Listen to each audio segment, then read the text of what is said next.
পরকালে যাদের সাথে কথা বলবে না সেই শ্রেণীর ব্যক্তি হচ্ছে যারা দুনিয়াবী জীবনে মিথ্যা সাক্ষ্য প্রদান করে, টাকার মাধ্যমে মিথ্যা সাক্ষ্য দেয় যারা, এই শ্রেণীর ব্যক্তি যারা, তাদের সাথে আল্লাহ তাআলা কাল কিয়ামতের মাঠে পরকালে আল্লাহ তাআলা কথা বলবে না।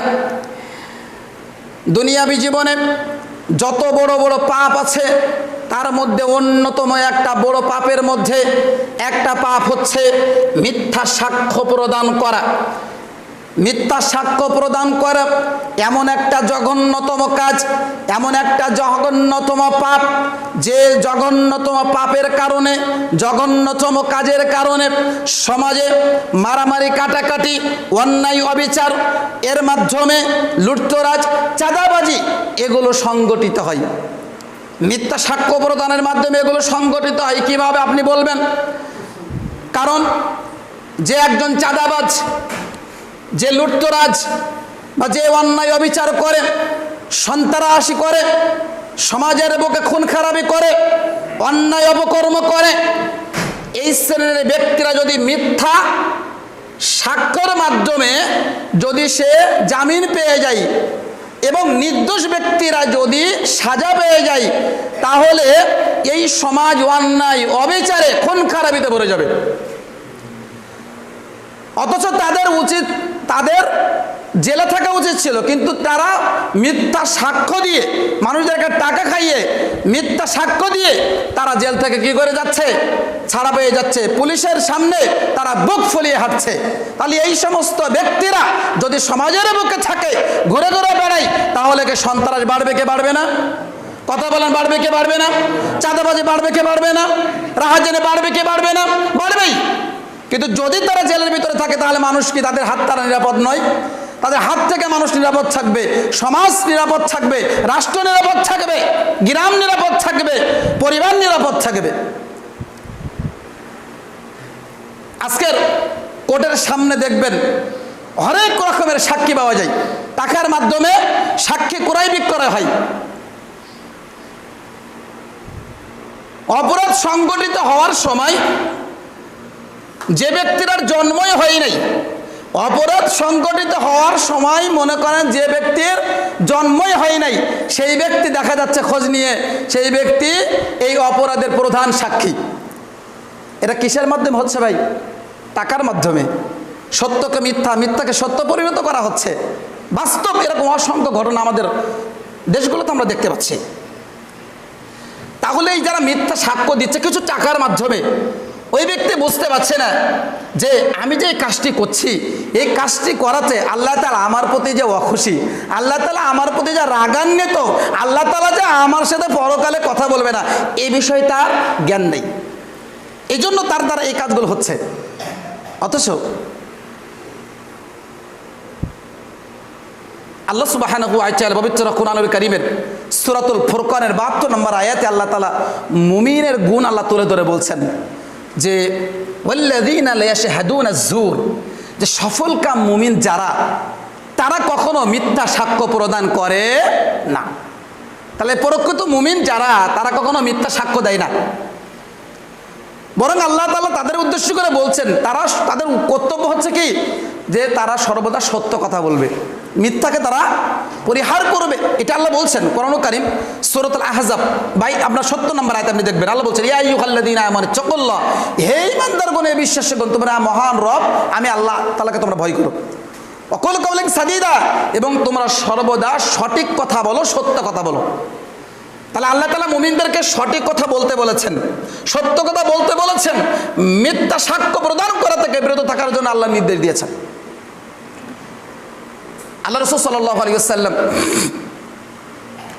সহিহুল বুখারী হাদিস নাম্বার 2654, সহিহ মুসলিম 269, মিশকাত হাদিস নাম্বার 51, আল্লাহ রাসূল সাল্লাল্লাহু আলাইহি ওয়াসাল্লাম সাহাবীদের নিয়ে এক বৈঠকে বসে আছেন।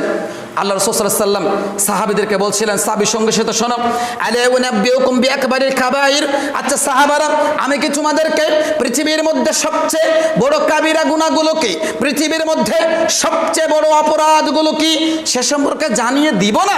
কুলনা বালা ইয়া রাসূল সাল্লাল্লাহু আলাইহি ওয়াসাল্লাম। তখন সাহাবীগণ বলছেন, আল্লাহ নবী বলেন পৃথিবীর মধ্যে সবচেয়ে বড় কাবিরা গুনাহগুলো কি, পৃথিবীর মধ্যে সবচেয়ে বড় পাপগুলো কি, একটু আমাদেরকে অবহিত করেন। আল্লাহ রাসূল সাল্লাল্লাহু আলাইহি ওয়াসাল্লাম বললেন, এক, ওয়ালা শিরকু বিল্লাহ, আল্লাহর সাথে অংশীদারি স্থাপন করা। দুই নাম্বার, ওয়াউকুকুল ওয়ালিদাইন, পিতামাতার অবাধ্য চলা। তিন, ওয়াশাহাদাতি যুর, মিথ্যা সাক্ষ্য প্রদান করা। তাহলে অত্র হাদিসে পৃথিবীর মধ্যে তিনটি সবচেয়ে বড় পাপের কথা আল্লাহ রাসূল উল্লেখ করলেন। এই হাদিসে 3 নম্বর পয়েন্টে, বড় পাপের মধ্যে 3 নম্বর পয়েন্ট আল্লাহ রাসূল সাল্লাল্লাহু আলাইহি ওয়াসাল্লাম যে বিষয়টিকে উল্লেখ করলেন সেটা হচ্ছে মিথ্যা সাক্ষ্য প্রদান করা। তাহলে আমাদের মিথ্যা সাক্ষ্য প্রদান করা থেকে বিরত থাকতে হবে, পাশাপাশি মিথ্যা কথা বলা থেকেও আমাদের বিরত থাকতে হবে। কারণ মিথ্যা কথা যারা বলে এটা হচ্ছে মুনাফিকের আলামত। কি বললাম ভাই? কিসের আলামত? মুনাফিকের আলামত। কথা বলছেন? মুনাফিক যারা, তাদের একটা বৈশিষ্ট্য হচ্ছে কি, তারা সর্বদা কি করে? মিথ্যা কথা বলে। আল্লাহ রাসূল বলছেন যে কয়াল আয়াতুল মুনাফিক সালাসুন, মুনাফিকের আলামত, মুনাফিকের নিদর্শন 3টি। তার ভিতরে 1 নম্বর, ইযা হাদাসা কাযাবা, যখন সে কথা বলে মিথ্যা কথা বলে। ওয়া ইযা আখলাফা, যখন সে ওয়াদা করে সে ভঙ্গ করে। ওয়াইদা উতুমিনা খান, এবং তার কাছে কোনো আমানত রাখা হলে সে আমানতের খেয়ানত করে। এই হাদিস আল্লাহ রাসূল সাল্লাল্লাহু আলাইহি ওয়াসাল্লাম মুনাফিকের আলামতের মধ্যে 1 নম্বর পয়েন্টে বলছেন যারা মিথ্যা কথা বলে এটা হচ্ছে মুনাফিকের আলামত। মুনাফিক যারা, তাদের বৈশিষ্ট্য হচ্ছে এটাই। আবার আল্লাহ রাসূল সাল্লাল্লাহু আলাইহি ওয়াসাল্লাম সহিহুল বুখারী 1386 নম্বর হাদিস, সামর ইবনে জুনদুব রাদিয়াল্লাহু হাদিসটি বর্ণনা করেছে। তিনি বলছেন যে আমরা ফজরের সালাত রাসূল সাল্লাল্লাহু আলাইহি ওয়াসাল্লামের সাথে আদায় করলাম। তা আল্লাহ রাসূল ফজরের সালাত শেষ করে আমাদের দিকে মুখ ফিরে বসলেন। বসে আল্লাহ রাসূল বলছেন, তোমরা কি গত রাতে কোনো স্বপ্ন দেখেছো? আল্লাহ রাসূল বলছেন সাহাবীদেরকে, তোমরা কি গত রাতে কোনো স্বপ্ন দেখেছো? তো সাহাবীগণ বলছে, আল্লাহ নবী, না আমরা গত রাতে কোনো স্বপ্ন দেখি নাই। তো আল্লাহ রাসূল বলছেন, আমি একটা স্বপ্ন দেখেছি, তোমরা কি শুনবে? সাহাবাগণ বলছে, আল্লাহ রাসূল বলেন, আমরা তো জানতে চাচ্ছি। তো বলছে, আমি স্বপ্ন দেখলাম 2 জন ব্যক্তি আমার নিকটে আসলেন, এসে আমার 2 বাহু ধরে 2 হাত ধরে আমাকে নিয়ে চলে যাচ্ছে। যেতে যেতে কিছু দূর নিয়ে চলে গেল, গিয়ে এক পর্যায়ে আমি দেখলাম এক ব্যক্তির নিকটে কেউ উপস্থিত।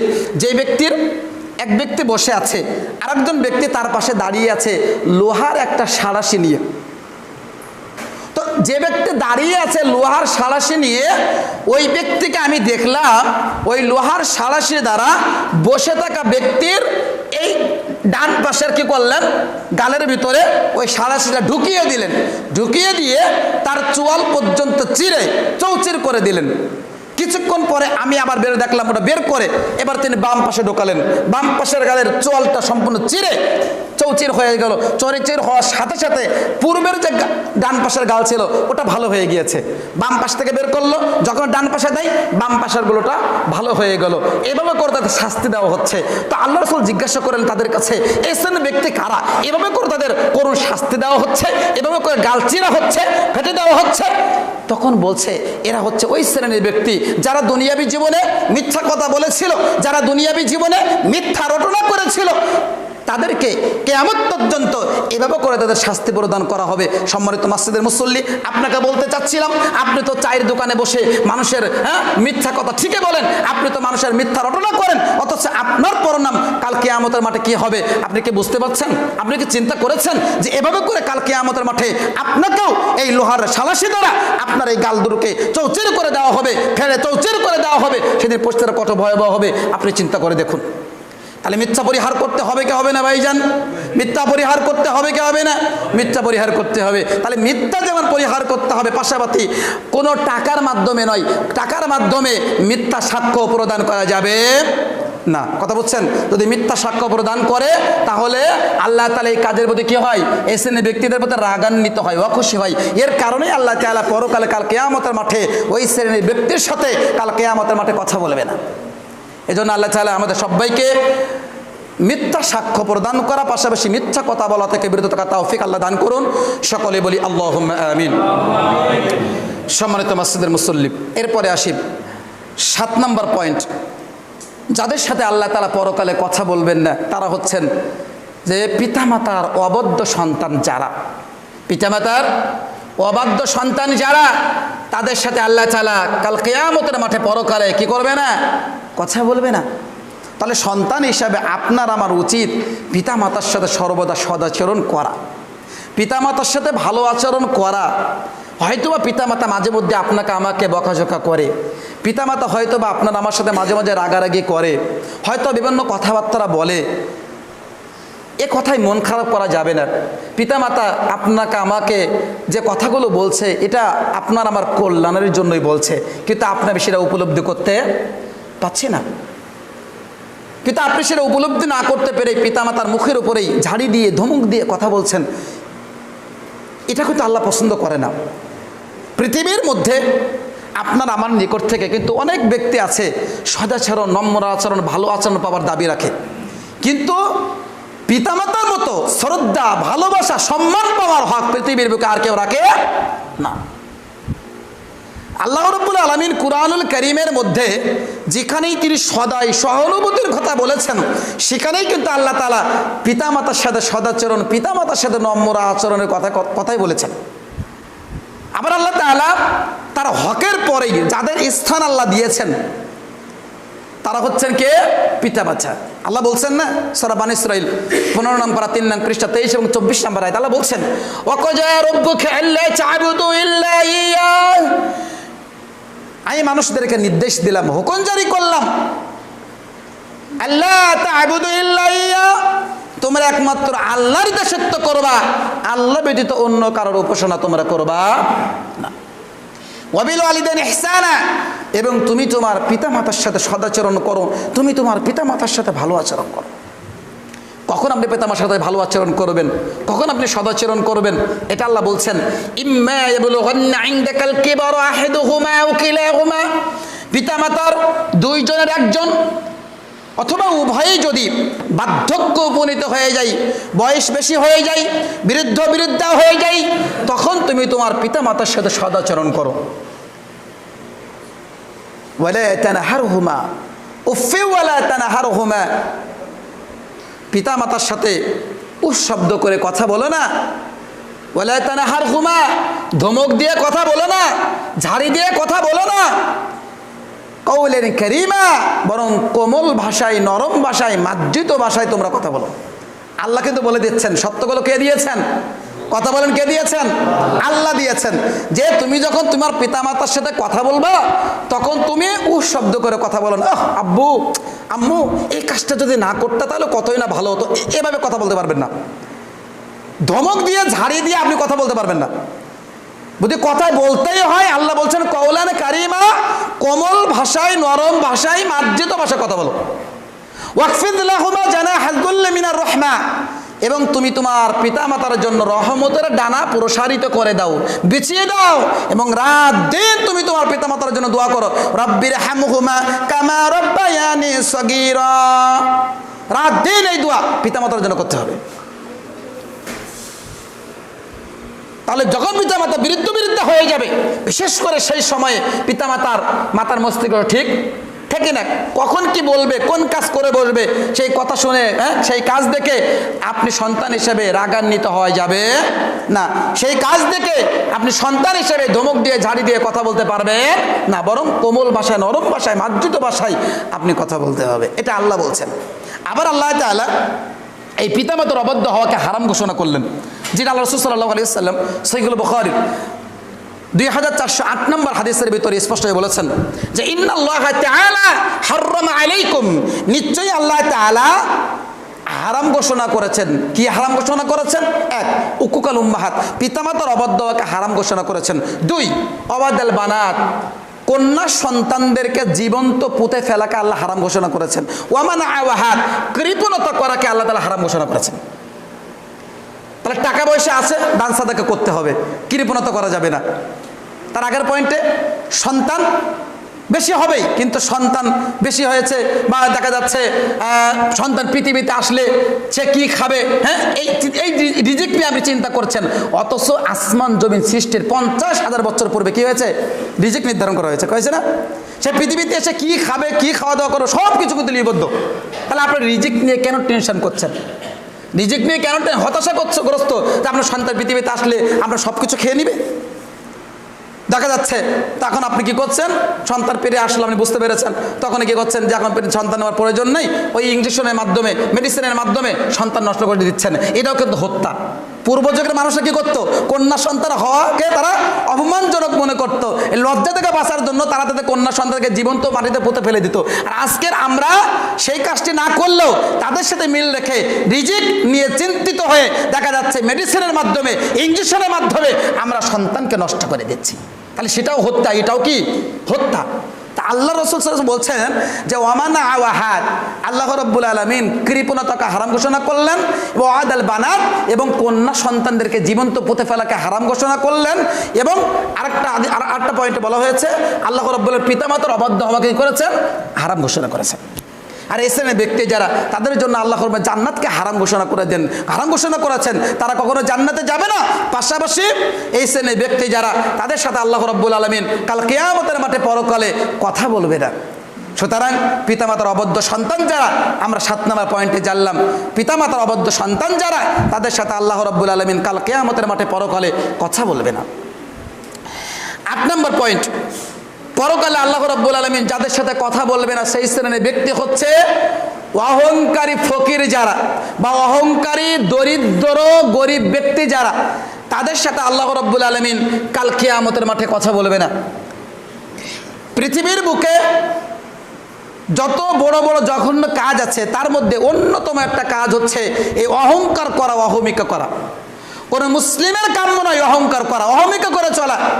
অহংকার যদি করতেই হয়, অহংকার সাজবে, অহংকার করার এখতিয়ার একমাত্র রাখেন তিনি কে? আল্লাহ। আল্লাহ ছাড়া পৃথিবীর কোনো মানুষের অহংকার করার এখতিয়ার নেই। আপনার কয়েক টাকা হয়েছে বলে, হ্যাঁ, আপনি ড্রাইভার রেখেছেন, দেখা যাচ্ছে ড্রাইভার এসে যদি দরজাটা খুলে না দেয় আপনি নামতে পারেন না। আপনার কি অহংকার? টাকা হয়েছে বলে। এটা কিন্তু আল্লাহর পরীক্ষা। আল্লাহ কাউকে টাকা দিয়ে পরীক্ষা করে, আল্লাহ কাউকে না দিয়ে পরীক্ষা করে। টাকা হয়েছে বলে আপনার মাটিতে পা পড়ে না। অথচ আপনার শরীরে যে রক্ত, আমার শরীরেও সেই রক্ত।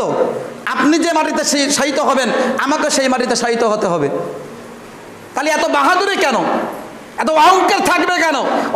এত অহমিকা থাকবে কেন? অহংকার করতে হলে একমাত্র আল্লাহ সুবহানাহু ওয়া তাআলা অহংকার করে এখতিয়ার রাখেন। পৃথিবীর কোনো মানুষের অহংকার করে এখতিয়ার রাখে না। তো অহংকার মধ্যে আমরা পৃথিবীর কম বেশি মানুষকে অহংকার করতে দেখি, কিন্তু আল্লাহ রাসূল সাল্লাল্লাহু আলাইহি ওয়াসাল্লাম যাদের কথা এখানে উল্লেখ করলেন যে অহংকারী দরিদ্র ব্যক্তি যারা, অহংকারী ফকির যারা, তাদের সাথে আল্লাহ তাআলা পরকালে কথা বলবেন। একটা উদাহরণ দিলে বুঝবেন। 1 নাম্বার, মনে করেন আপনি সরকারি একটা জব করেন। তো জব করার জন্য বাড়ি থেকে আপনাকে প্রতিদিন প্রত্যাহ গাড়িতে, যানবাহনে আপনার সে অফিসে যেতে হয়। বা দেখা যাচ্ছে আপনার কোনো একটা দোকান আছে কাঞ্চন বাজারে, হাবিবনগর বাজারে বা কালনি বাজারে, তো আপনাকে সেখানে যেতে হচ্ছে।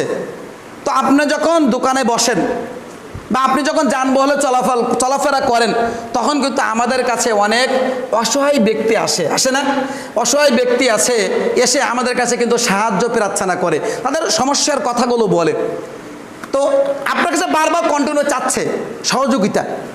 আপনি দেখা যাচ্ছে লোকচক্ষুর ভয়ে দেখা যাচ্ছে আপনি পকেট থেকে 5 টাকার একটা নোট বের করে দিলেন। কি করলেন ভাই? পকেট থেকে একটা 5 টাকার নোট আপনি বের করে দিলেন। যখন 5 টাকার নোটটা তার হাতে দিলেন, নোটটা নিয়ে ফালফাল করে রাগান্বিত অবস্থায় আপনার চোখের দিকে ওই ফকির তাকিয়ে রয়েছে। মানে আপনি 5 টাকা দিয়ে জোরবন অন্যায় করে ফেলেছেন। সরাসরি বলছে এখনকার জামানা 5 টাকা চলে, এটা কোনো টাকা হলো? মানে ও চাচ্ছে 20 টাকা 30 টাকা অন্তত ওকে দিতে হবে। মানে 5 টাকা নিয়ে এসে কি নয়, খুশি নয়। অথচ তার প্রয়োজন, টাকা তার প্রয়োজন নাই, সবে রয়েছে, আপনার কাছে সাহায্য চায়। আপনি 2 টাকা পারেন, 1 টাকা পারেন, 5 টাকা পারেন, 10 টাকা পারেন, আপনার সামর্থ্য আপনি দিচ্ছেন। কিন্তু সে নিয়েই বলছে এটা কোনো টাকা হলো? মানে আপনি যেন দিয়ে বড় অন্যায় করে ফেলেছেন, অপরাধ করে ফেলেছেন, কেন 5 টাকা আপনি দিলেন? অত 5 টাকা নিলে তার কিন্তু প্রয়োজন মৃত্যু, আরও মানুষের কাছ থেকে তো পাবে, কিন্তু এ আপনার প্রতি আরও রাগান্বিত। তাহলে এরা হচ্ছে কি জানেন? এরা হচ্ছে অহংকারী ফকির। এরা কি ভাই? এরা হচ্ছে অহংকারী ফকির। এই অহংকারী ফকির যারা, তাদের সাথে আল্লাহ তাআলা কাল কিয়ামতের মাঠে কথা বলবে। 2 নম্বর উদাহরণ দিলে বুঝবেন। মনে করেন আপনার বাড়ির পাশেই একজন অভাবী ব্যক্তি আছে, তো তার বাড়িতে তার কন্যা সন্তান অসুস্থ বা তার ছেলে সন্তানটা অসুস্থ, কিন্তু ওষুধ যে ক্রয় করবে এমন টাকা পয়সা তার কাছে নাই। অথবা দেখা যাচ্ছে তার বাড়িতে খুব অভাব অনটন দেখা দিয়েছে, বাড়িতে চাউল ক্রয় করতে পারছে না, খুব অভাবে দিন যাচ্ছে, কিন্তু তারা বারা মানুষের কাছে হাত পাতে না, মানুষের কাছে সাহায্য চাই না, বা মানুষের কাছে সাহায্য নিবে এটাও সে পছন্দ করে না। এই দিক দিয়ে ভালো। তো আপনি বাড়ির প্রতিবেশী হিসাবে দেখছেন যে লোকটা খুব অভাবের ভিতরে দিন কাটছে, ছেলে মেয়ে অসুস্থ বা খেতে পারে না, পড়তে পারছে না, আপনি যদি কিছু টাকা সহযোগিতা করেন তাও সে নিবে না, তার সম্মান হানিতে পাচ্ছে। তখন আপনি বলছেন ঠিক আছে তাহলে কিছু একটা করাই, আমার বাড়িতে সামান্য একটু কাজ আছে, ওই কাজটা 1 ঘন্টারও কাজ না, আধা ঘন্টার কাজ, এই কাজটা তাকে করতে বলি, তার বিনিময়ে আমি 1000 টাকা দেবো। মেন উদ্দেশ্য কি? তাকে সহযোগিতা করা, বুঝতে পারছেন? মেন উদ্দেশ্য কি? সহযোগিতা করা, উপকার করা। তো যেহেতু সে সরাসরি নিবে না, তো বলছে আধা ঘন্টার কাজ আছে, আধা ঘন্টার কাজ হবে, তোমাকে সে করুক, করলে আমি 1000 টাকা তাকে দিয়ে দেবো। মজুরি কিন্তু 100 টাকাও আসে না, কিন্তু 1000 টাকা দিতে রাজি। তো বলছে আমার বাড়িতে সামান্য কিছু কাজ আছে, তুমি একটু করে দাও। তখন সে সরাসরি বলে দিচ্ছে আমি এই কাজ করব না। অথচ 1000 টাকা পেলে তার কিন্তু ছেলে মেয়ের ওষুধ ক্রয় করতে পারতো, পরিবার পরিজনের জন্য আহার ক্রয় করতে পারতো, পারতো কিনা? পারতো। কিন্তু সে অহংকার করে, সে গ্যারাপিটি দেখিয়ে সে কাজ করলো না। এরা হচ্ছে কি? অহংকারী দরিদ্র ব্যক্তি। কথা বলছেন? এরা হচ্ছে কি ভাই? অহংকারী দরিদ্র ব্যক্তি। এই অহংকারী দরিদ্র ব্যক্তি যারা, তাদের সাথে আল্লাহ রাব্বুল আলামিন কাল কিয়ামতের মাঠে কথা বলবে না। যেটা আল্লাহ রাসূল সাল্লাল্লাহু আলাইহি ওয়াসাল্লাম সহিহ তিরমিজি নাসাই গ্রন্থের 2562 নম্বর হাদিসের বিবরণে জানা যায়, এখানে বলছে 3 শ্রেণীর ব্যক্তির সাথে আল্লাহ রাব্বুল আলামিন কাল কিয়ামতের মাঠে কথা বলবে না। তার ভিতরে 1 নম্বর হচ্ছে ওয়াইলুল মাজহামুহু, যে অহংকারী দরিদ্র ব্যক্তি যারা, অহংকারী ফকির যারা, তাদের সাথে আল্লাহ রাব্বুল আলামিন কাল কিয়ামতের মাঠে কথা বলবে না। এবং এই শ্রেণীর ব্যক্তি যারা, তাদেরকে আল্লাহ তাআলা অপছন্দ করেন। আল্লাহ রাসূল সাল্লাল্লাহু আলাইহি ওয়াসাল্লাম স্পষ্ট হবে সহিহ উল জামের 3052 নং হাদিসের মধ্যে বলেছেন 3 শ্রেণীর ব্যক্তিকে আল্লাহ অপছন্দ করে। তার ভিতরে 1 নম্বর বৃদ্ধ বয়সে যারা জেনা করে তাদেরকে আল্লাহ অপছন্দ করে। 2 নম্বরে যারা অহংকারী ফকির রয়েছে তাদেরকে আল্লাহ তাআলা অপছন্দ করে। 3 নম্বরে যারা আপনার জালেম ধনী, মানে অত্যাচারী ধনী ব্যক্তি যারা, তাদেরকেও আল্লাহ তাআলা অপছন্দ করেন। তাহলে এই হাদিসগুলোর আলোকে আমরা যেটা বুঝলাম যে অহংকারী করে চলে যারা, তাদের পরিণাম কিন্তু অত্যন্ত ভয়াবহ। এখন আপনার মনে প্রশ্ন আসতে পারে, বলতে পারেন যে ইসলাম কি তাহলে গরিব অসহায় ব্যক্তিদের উপর ঘৃণা করেছে? জি না, গরিব অসহায় ব্যক্তিদেরকে ইসলাম ঘৃণা করেনি। ইসলাম তো 1 শ্রেণীর গরিবদের কথা উল্লেখ করছে, যে গরিবদের মধ্যে অহংকারী যারা, যে গরিবদের মধ্যে ফকির অহংকারী যারা, তাদের কথা বলেছে। সব গরিবকে উদ্দেশ্য করে আল্লাহ ইসলাম তো এটা বলেনি। মানে ইসলামে গরিবদের মর্যাদা আপনি দেখবেন 4122 নম্বর হাদিস ইবনে মাজাহ বিদেশে আল্লাহ রাসূল বলছেন যে আপনার মুমিন দরিদ্র ব্যক্তি যারা বা মুহাজির দরিদ্র ব্যক্তি যারা, তারা ধনীদের 500 বছর আগে জান্নাতে প্রবেশ করবে। সুবহানাল্লাহ। কত বছর আগে ভাই? ধনীদের কত বছর আগে জান্নাতে যাবে? গরিবরা 500 বছর আগে। এবার আপনি চিন্তা করেন, তাহলে টাকা পয়সা যার আছে তার কি বিপদ আছে না নাই? বিপদ আছে না নাই? বিপদ আছে। যদি সে টাকাগুলো যে আল্লাহ তাকে দিল, সেই টাকাগুলো সে কোন পথে ব্যয় করলো, হ্যাঁ, উপার্জনটা কোন পথে করলো, সব কিছু হিসাব নিকাশ দিয়ে তাকে পরকালে কি করতে হবে? তারা পা নাড়াতে পারবে, এর আগে নাড়ানো কোনো সুযোগ নেই। তাহলে গরিব মানুষ যদি হয়, তাহলে গরিব মানুষের আল্লাহর ইবাদত বান্দিগি করবে, 5 ওয়াক্ত সালাত আদায় করবে, আল্লাহ বিধিবিধানগুলো মেনে চলবে, হালাল রুজি খাবে, এগুলো যদি করতে পারে ইনশাআল্লাহ ধনীদের 500 বছর আগে এই গরিবরা জান্নাতে প্রবেশ করবে। সুবহানাল্লাহ। কিন্তু যারা এই গরিবদের মধ্যে অহংকারী দরিদ্র যারা, ফকিরদের মধ্যে যারা অহংকারী, এই শ্রেণীর ব্যক্তিদের সাথে আল্লাহ রাব্বুল আলামিন কাল কিয়ামতের মাঠে কি করবে না ভাই? কথা বলবে না। তাহলে আমরা 8 নম্বর বিষয়টা জানলাম। এবার 9 নম্বর পয়েন্ট, যারা নিয়মিতভাবে মাদকতা সেবন করে, নিয়মিতভাবে যারা মাদক দ্রব্য নেশা দ্রব্য খায় পান করে, তাদের সাথে আল্লাহ রাব্বুল আলামিন কাল কিয়ামতের মাঠে কথা বলবে না। জাহান্নামে মানুষদেরকে আল্লাহ তাআলা দিবেন, এজন্য জাহান্নাম তৈরি করেছেন। কাদের জন্য? আল্লাহর পাপিষ্ঠ বান্দাদের জন্য, স্বৈরাচারী অত্যাচারীদের জন্যই। আর এই জাহান্নাম যাদের জন্য তৈরি করে রেখেছেন, তার মধ্যে এক শ্রেণীর ব্যক্তি হচ্ছে তারাই যারা দুনিয়াবী জীবনে নিয়মিতভাবে মাদক দ্রব্য নেশাদার দ্রব্য খাই পান করে, তাদের জন্য আল্লাহ তাআলা জাহান্নাম নির্ধারণ করে রেখেছেন। এই জাহান্নাম নির্ধারণ করেছেন। এখন এই জাহান্নাম থেকে বাঁচার জন্য আমাদের কি করতে হবে ভাই? বেশি বেশি করে সৎ আমল করতে হবে, আমলে চলে করতে হবে। আল্লাহ রাব্বুল আলামিন পবিত্র কোরআনুল কারীমের সূরা মাঈদার 90 নম্বর আয়াতে দায়িত্বহীনভাবে বলেছেন, ইয়া আইয়ুহাল্লাযীনা আমানু, হে ঈমানদারগণ, হে বিশ্বাসীগণ, ইন্নামাল খামরু, নিশ্চয়ই মদ, ওয়াল মাইসির, নিশ্চয়ই জুয়া, ওয়াল আনসাব, নিশ্চয়ই প্রতিমা, ওয়াল আজলাম, লটারির তীর। কয়টি কথা বললাম? 4টা। নিশ্চয়ই মদ, নিশ্চয়ই জুয়া, নিশ্চয়ই প্রতিমা অর্থাৎ আপনার মূর্তি পূজা করা, ওয়াল আজলাম, লটারি করা অর্থাৎ ভাগ্য পরীক্ষা করা। এই 4টি কাজকে আল্লাহ রাব্বুল আলামিন বলছেন রিজিসুন, এগুলো সবই হচ্ছে গৈহিত কাজ, নাপাকি কাজ, মিন আমালিশ শয়তান, এগুলো সবই হচ্ছে শয়তানের কাজ। তাহলে মাদকতা সেবন করা এটা কাদের কাজ? শয়তানের কাজ। কে বলেছেন? আল্লাহ বলেছেন। কে বলেছেন? জোরে বলেন, কে বলেছেন? আল্লাহ বলেছেন। তাহলে মাদকতা সেবন করা এটা কাদের কাজ? শয়তানের কাজ। এটা আল্লাহ বলছে, আমি কিন্তু বলিনি। সূরা মাঈদার 90 নম্বর আয়াত, আপনি খুলে দেখেন, বাড়িতে গিয়ে তরজমা কোরআন করে এখানে পাবেন।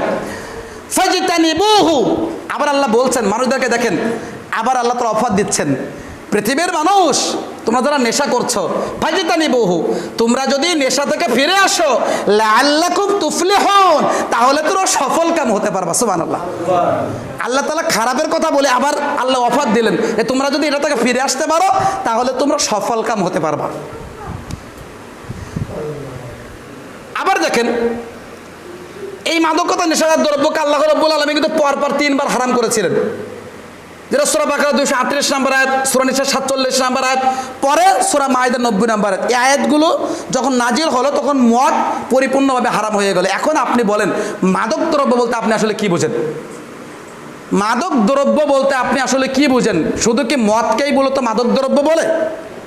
আমরা মূলত এটা মনে হয় বুঝি, মনে হয় শুধু মদ খাওয়াটাকেই মূলত মাদক দ্রব্য বলে, আর কোনো দ্রব্যকে মনে হয় মাদক দ্রব্য বলে না। আল্লাহ নবী সাল্লাল্লাহু আলাইহি সাল্লাম মাদক দ্রব্যের নীতিমালা কিন্তু আমাদের মধ্যে জানিয়ে দিয়েছেন, আসলে কোন দ্রব্যগুলোকে মাদক দ্রব্য নেশাদার দ্রব্য বলে। এ সম্পর্কে আল্লাহ রাসূল সাল্লাল্লাহু আলাইহি সাল্লাম ইবনে মাজাহ 3393 নম্বর হাদিস, 90 নম্বর হাদিসের ভিতরে বলছেন, 3390 নম্বর হাদিস ইবনে মাজাহর ভিতরে, যে কুল্লু মুসকিরিন খামরুন, প্রত্যেক ওই বস্তু যেটি খেলে মাদকতা আসে সেটি হচ্ছে মদ।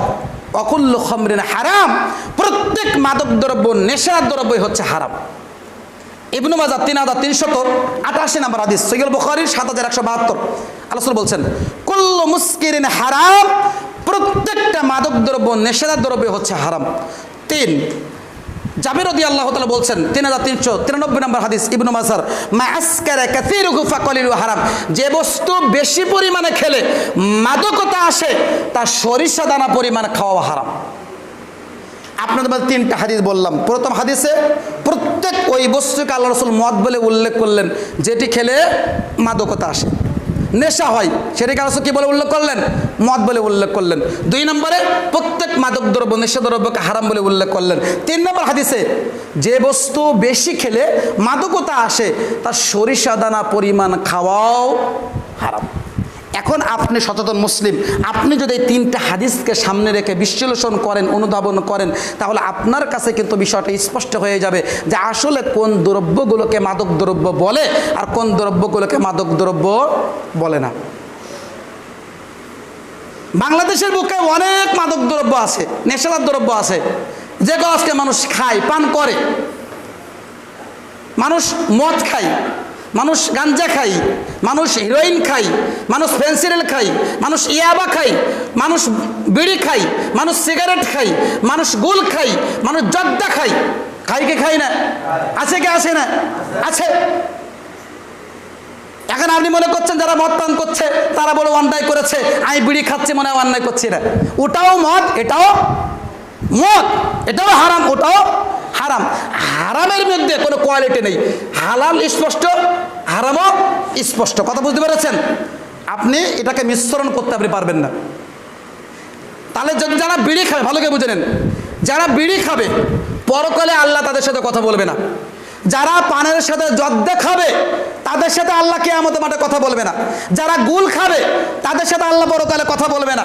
যারা হিরোইন খাবে, ফেন্সিডিল খাবে, ইয়াবা খাবে, মদ খাবে, গাঞ্জা খাবে, তাদের সাথে আল্লাহ তাআলা পরকালে কথা বলবে না। এটা আমার কথা নয়, আল্লাহ রাসূল বলেছেন। শুধু হাদিসগুলো অনুবাদ করে শোনালাম। মানা না মানা এটা আপনার ব্যক্তিগত ব্যাপার। আমি জোর করে আমি মানাতে এখানে আসিনি। আমি বলছি না আপনি মেনে নেন, তবে বলছি যদি আপনি মাদক দ্রব্য নেশা দ্রব্য খান পান করেন তাহলে পরকালে কাল কিয়ামতের মাঠে আল্লাহ আপনার সাথে কথা বলবে না। এখন মানা না মানা আপনার ব্যক্তিগত ব্যাপার। সুতরাং বলতে চাচ্ছিলাম, মুসলিম দিনে বৈঠকে মুসলিম দিনী বোন, মুসলিম দিনে বৈঠকে মুসলিম দিনী ভাই, সকল প্রকার মাদক দ্রব্য নেশার দ্রব্য খাওয়া পান করা থেকে বিরত থাকুন, তাহলে সফলতা আসবে ইনশাআল্লাহ। আল্লাহ তাআলা আমাদের সকল মুসলিম দিনী ভাই বোনদেরকে সকল প্রকার মাদক দ্রব্য নেশার দ্রব্য খাওয়া পান করা থেকে বিরত থাকার তৌফিক দান করুন। সকলে বলি আল্লাহুম্মা আমিন। সম্মানিত উপস্থিতি, এরপরে আসি 10 নম্বর পয়েন্ট। আল্লাহ যাদের সাথে পরকালে কথা বলবে না, 10 নম্বর শ্রেণীর ব্যক্তি হচ্ছে যে সকল নারীরা পুরুষের বেশ ধারণ করে, যে সকল নারীরা পুরুষের প্যান্ট, জামা, গেঞ্জি, জুতা পরিধান করে, পুরুষের মতো চুল কেটে চলে, এই সকল নারী যারা, মেয়ে যারা, তাদের সাথে আল্লাহ তাআলা কাল কিয়ামতের মাঠে পরকালে কথা বলবে না। ভাইজান, আপনাকে বলতে চাচ্ছিলাম, আপনি পুরুষ হিসাবে আপনার জন্য ইসলাম যে পোশাক পুরুষের পোশাক হিসেবে নিযুক্ত করেছে সেই পোশাক আপনাকে পরিধান করতে হবে। মুসলিম দিনে বইটাকে মুসলিম বোন, আপনাকে বলতে চাচ্ছিলাম, আপনার জন্য ইসলাম যে পোশাক মেয়েদের পোশাক হিসেবে নির্বাচিত করেছে সেই পোশাক আপনাকে পরিধান করতে হবে। ছেলেরা মেয়েদের, মেয়েরা ছেলেদের পোশাক পরিধান করতে পারবে না। যদি পোশাক পরিধান করে উল্টাপাল্টা হয়ে যায়, তাদের সাথে আল্লাহ রাব্বুল আলামিন কাল কিয়ামতের মাঠে কথা বলবে না।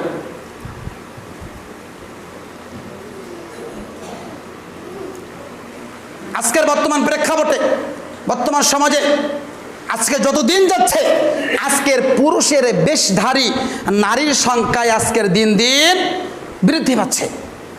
আজকে ঢাকা শহরে চলাফেরা করা যায় না, নারীদের যে অশালীন পোশাক। আরে ঢাকা শহরে বাদই দিলাম, আপনার পূর্বাঞ্চলের কথাই বলেন না, পূর্বাঞ্চলে কি অবস্থা? এখান থেকে 5 বছর 10 বছর পরে পূর্বাঞ্চলে কি অবস্থা হবে আল্লাহ ভালো জানে। এতটা নোংরা পরিবেশ হয়ে যাচ্ছে। মেয়েরা টাইট ফিট জামা কাপড় পরিধান করছে, এত পাতলা জামা কাপড় পরিধান করছে যার অঙ্গ প্রত্যঙ্গগুলো দৃশ্যমান হয়ে যায়। অথচ আল্লাহ নবী সাল্লাল্লাহু আলাইহি ওয়াসাল্লাম এখান থেকে 1450 বছর পূর্বেই আল্লাহ নবী সাল্লাল্লাহু আলাইহি ওয়াসাল্লাম আমাদের এই জামানাকে উদ্দেশ্য করে আল্লাহ রাসূল বলে গেলেন। সহিহ মুসলিমে 2122 নম্বর হাদিসের ভিতরে এসেছে, আল্লাহ রাসূল বলছেন, 2 শ্রেণীর ব্যক্তি রয়েছে জাহান্নামী। কয় শ্রেণী ভাই? 2 শ্রেণী। কয় শ্রেণী? 2 শ্রেণীর ব্যক্তি রয়েছে জাহান্নামী। কিন্তু আল্লাহ নবী বলছেন, যাদেরকে আমি মুহাম্মদ সাল্লাল্লাহু আলাইহি সাল্লাম এখনো দেখিনি, তার মধ্যে 1 শ্রেণীর ব্যক্তি হচ্ছে তারাই যাদের হাতে গরু পরিচালনা করার মতো একটা লাঠি থাকবে, একটা বেত থাকবে বা একটা চাবুক থাকবে, যা দ্বারা অন্যায়ভাবে মানুষদেরকে তারা প্রহার করবে। এই শ্রেণীর ব্যক্তিরা হচ্ছে জাহান্নামী। 2 নিসাউন, ওই শ্রেণীর নারী, কাসিয়াতুন, কাপড় পরে থাকবে, আরিয়াতুন, উলঙ্গ। আপনি কি বুঝলেন? আলোচক কিন্তু কাপড় পরে নাই এ কথা বলে নাই, বলছেন এমন শ্রেণীর নারী হচ্ছে জাহান্নামী যারা কাপড় পরে থাকবে কিন্তু কি উলঙ্গ। মানে কাপড় পরেছে এত পাতলা যার অঙ্গ প্রত্যঙ্গগুলো দৃশ্যমান বোঝা যায়। এই শ্রেণীর নারী যারা তারা হচ্ছে জাহান্নামী। এবং রাসূল বলছেন মুমিলাতুন মাইলাতুন, তারা কি করে নিজেরা অন্যদের দিকে আকৃষ্ট হয় এবং অন্যরাও তাদের দিকে আকৃষ্ট হয়। লা ইয়াদখুলুল জান্নাহ, ওই শ্রেণীর নারী যারা তারা জান্নাতে যাবে না, এমনকি জান্নাতে যাবেই না, জান্নাতের সুঘ্রাণ পর্যন্ত তারা পাবে না। জোরে বলুন নাউজুবিল্লাহ। অথচ হাদিসে আসছে জান্নাতের ঘ্রাণ প্রায় 1 মাস দূর থেকে, 1 মাসের পথের দূর থেকে কি জান্নাতের ঘ্রাণ পাওয়া যায়। কিন্তু ওই শ্রেণীর নারী যারা পাতলা জামাকাপড় পরিধান করে চলাফেরা করে, টাইট ফিট জামাকাপড় পরিধান করে, এই শ্রেণীর নারী যারা তারা জান্নাতে যাবে না, জান্নাতের সুঘ্রাণও পাবে না। অথচ আপনি পিতা হিসেবে আপনার কি একটু আত্মমর্যাদাবোধ এগুলো হয় না? আপনার ভিতরে কি গায়রাত নাই? আপনার মধ্যে কি গায়রাত নাই? আপনার মধ্যে কি আত্মমর্যাদাবোধ নেই? আপনার মেয়েটা এভাবে করে পাতলা পোশাক পরিধান করছে, আপনার মেয়েটা এভাবে করে টাইট ফিট জামাকাপড় পরিধান করছে, আপনার মেয়েটা জিন্সের প্যান্ট পরিধান করছে, আপনার মেয়েটা শার্ট প্যান্ট পরিধান করছে, মানে আপনি কি বোঝাতে চাচ্ছেন? কেন আপনার মেয়ে এভাবে করে রাস্তা কেন চলাফেরা করবে, টাইট ফিট জামাকাপড় কেন পরিধান করবে? আপনি নিজেকে আহলে হাদিস বলে পরিচয় দিচ্ছেন, মানে নিজের ভিতরে গায়রাত নিয়ে আসার চেষ্টা করেন, আত্মমর্যাদাবোধ নিয়ে আসার চেষ্টা করেন। যতক্ষণ পর্যন্ত নিজের মধ্যে আত্মমর্যাদাবোধ না আসবে, ততক্ষণ পর্যন্ত নিজের মধ্যে গায়রাত না আসবে, ততক্ষণ পর্যন্ত আপনার মেয়েকে ঠিকই পাতলা পোশাক ক্রয় করে দেবেন, আপনার মেয়েকে ঠিকই আপনি কি করে দিবেন, ওই পুরুষের জামাকাপড় আপনি ক্রয় করে দিবেন। সম্মানিত মুসলিম দিনী ভাই, কথাকে মূল্যায়ন করার চেষ্টা করুন। আপনাকে কষ্ট দেওয়ার জন্য কথাগুলো বলি নাই, বাস্তব দৃশ্য এগুলো সমাজে ঘটছে বলে আমরা আপনাদের গোতাত্ম আহ্বান জানাচ্ছি। সুতরাং আমরা আমাদের মেয়েদের জন্য শালীন পোশাক ক্রয় করে দেওয়ার চেষ্টা করতে পারি। আল্লাহ তৌফিক দান করুন, আমিন। মুসলিম বোনেরা যারা এসেছেন, যারা মাইকে আউদুর বোঝা যাচ্ছে, মুসলিম মায়েদের বোনদের কেন বলছি, আপনি শালীন পোশাক পরিধান করার চেষ্টা করুন, উত্তম পোশাক তাকওয়ার পোশাক পরিধান করার চেষ্টা করুন, আপনার মধ্যে গায়রাত আত্মমর্যাদাবোধ নিয়ে আসার চেষ্টা করুন। তাহলে পরকালে আপনার জন্য উত্তম জাযা, উত্তম পুরস্কার ইনশাআল্লাহ আল্লাহর কাছে রয়েছে। সুতরাং আল্লাহ রাব্বুল আলামিন আমাদের মুসলিম মায়েদেরকে উত্তম পোশাক পরিধান করা তৌফিক আল্লাহ দান করুন। সকলে বলি আল্লাহুম্মা আমিন। সম্মানিত উপস্থিতি, তাহলে আমরা বললাম 10 নম্বর পয়েন্টে আল্লাহ রাব্বুল আলামিন যাদের সাথে পরকালে কথা বলবে না তারা হচ্ছে যারা পুরুষের বেশ ধারণ করে চলে, এই সকল নারীদের সাথে আল্লাহ রাব্বুল আলামিন কাল কিয়ামতের মাঠে কথা বলবে না। 11 নম্বর পয়েন্ট, যাদের সাথে আল্লাহ পরকালে কথা বলবে না তারা হচ্ছে যে সকল নারীরা তার স্বামীর কৃতজ্ঞতা প্রকাশ করে না, যে সকল নারীরা স্ত্রীরা তার স্বামীর শুকরিয়া আদায় করে না, তাদের সাথে আল্লাহ রাব্বুল আলামিন কাল কিয়ামতের মাঠে কথা বলবে না। মুসলিম দিনের বৈশাখে মুসলিম বোন আপনাকে বলতে চাচ্ছিলাম, আপনার স্বামীর সাথে হয়তোবা একটু সংসারে টুকেটাকে একটু ঝগড়া ফ্যাসাদ হয়েছে, কথা কাটাকাটি হয়েছে, তাই বলে আপনার স্বামীর সাথে আপনি আর 2 দিন 3 দিন 5 দিন পর্যন্ত কথা বলছেন না। দেখা যাচ্ছে আপনার স্বামী দেখা যাচ্ছে গাউসিয়া মার্কেট থেকে একটা শাড়ি ক্রয় করে এনেছে বা একটা 3 পিস এনেছে, আপনার পছন্দ হয় নাই বলে আপনি কত মন কালো হয়ে গেছে, মুখ কালো করে বসে রয়েছেন। এই যে নীতিগুলো করছেন আপনি, এটা কিন্তু কোনো আদর্শবান নারীর বৈশিষ্ট্য হতে পারে না। আদর্শবান নারীর বৈশিষ্ট্য যে স্বামী যা ক্রয় করে এনে দেয় হাসি মুখে সেটা কি করবে, গ্রহণ করবে। কিন্তু স্বামী পছন্দ করে আল্লাহ বেচারা, আর আপনি দেখেন মুখের উপরে বলে দিলেন এ কি নিয়ে এসেছে, পছন্দ হয় না, ঠকে গিয়েছি, কত কি কথাবার্তা স্বামীর মুখের উপরে কথা বলে দিলেন। এটা কিন্তু কোনো আদর্শবান নারীর বৈশিষ্ট্য হতে পারে না। স্বামী যা দিবে সেটা শুকরিয়া আদায় করবেন, স্বামী যেটা দেবে সেটা কৃতজ্ঞতা প্রকাশ করবে। যদি না করেন তাহলে কাল কিয়ামতের মাঠে আল্লাহ সুবহানাহু ওয়া তাআলা মুসলিম বোন আপনার সাথে আল্লাহ কথা বলবে না। পরিস্থিতি কত ভয়াবহ আপনি চিন্তা করেছেন?